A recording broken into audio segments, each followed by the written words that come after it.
Assalamualaikum warahmatullahi wabarakatuh. Perkenalkan, nama saya Mega Herlina, NIM 202000006. Di sini saya akan melakukan tugas praktikum biologi reproduksi mengenai fetal development atau pertumbuhan dan perkembangan hasil konsepsi yang bertujuan untuk mengetahui proses pertumbuhan dan perkembangan hasil konsepsi. Fetal development atau pertumbuhan dan perkembangan hasil konsepsi. Yang pertama ada fase embrionik atau perkembangan embrio, yang merupakan fase pertumbuhan dan perkembangan makhluk hidup selama masa embrio, yang diawali dengan peristiwa fertilisasi sampai dengan terbentuknya janin di dalam tubuh. Fertilisasi ini adalah pertemuan antara sel sperma dengan sel ovum dan akan menghasilkan zigot. Zigot akan melakukan pembelahan sel. Ada 3 tahapan fase embrionik, yaitu morula. Morula adalah suatu bentukan sel seperti bola akibat pembelahan sel yang terus-menerus. Keberadaan antara satu dengan sel yang lain adalah rapat. Morulasi yaitu proses terbentuknya morula. Yang B ada blastula. Blastula adalah bentukan lanjutan dari morula yang terus mengalami pembelahan.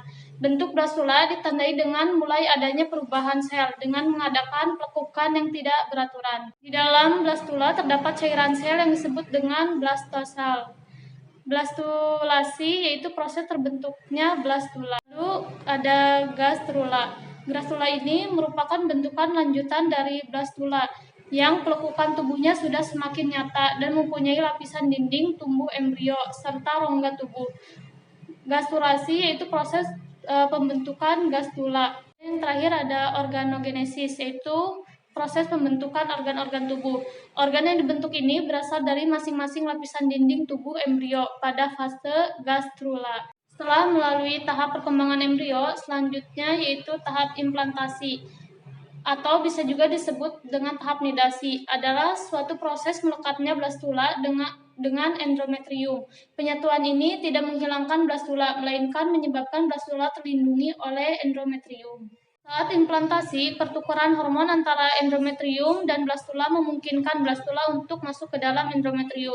Hanya saja, pada saat proses ini, luka kecil yang diikuti dengan sedikit pendarahan mungkin akan terjadi, karena pendarahan ini biasanya hanya terjadi 1 hingga 2 hari. Setelah blastula menyatu dengan endometrium, luka yang disebabkan implantasi menutup. Lalu endometrium mulai menebal dan mulut rahim atau serviks dipenuhi oleh mukosa. Blastula yang terselubungi oleh jaringan endometrium lalu akan menuju ke tahap plasentasi, yaitu saat terbentuknya plasenta.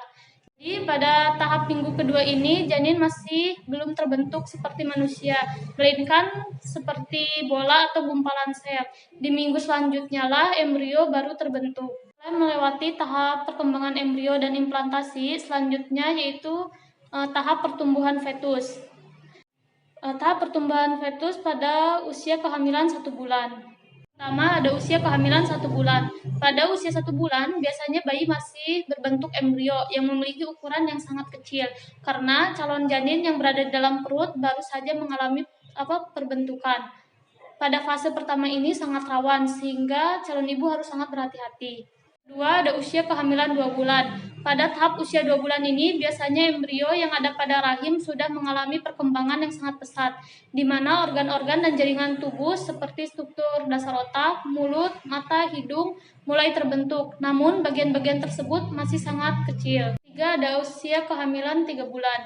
Memasuki usia 3 bulan ini, perut ibu sudah mulai menambah besar. Hal ini menandakan jika semua tulang dan semua organ vital sudah terbentuk sempurna dan sudah dapat berfungsi dengan baik.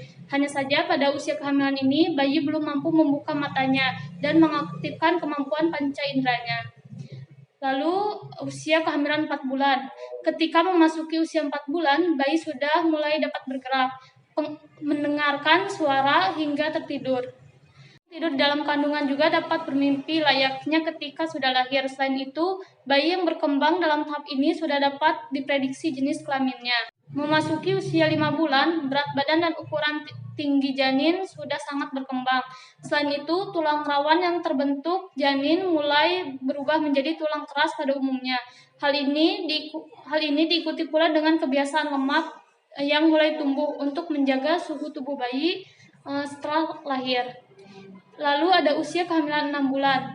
Perkembangan janin yang telah mencapai 6 bulan membuat jenis kelamin janin sudah bisa diprediksikan dengan jelas, meskipun tergantung pada posisinya juga, yang akan memudahkan atau menyulitkan identifikasi jenis kelaminnya. Selain itu, pada usia kehamilan ini mata bayi juga mulai berkembang dan sensitif terhadap cahaya. Usia kehamilan 7 bulan. Pada usia 7 bulan ini sistem organ dan tubuh janin sudah menuju sempurna, mulai dari sistem indera, sistem saraf, dan beberapa sistem lainnya. Dikarenakan ibu ini dapat merasakan sang calon bayi sedang terbangun atau tidak.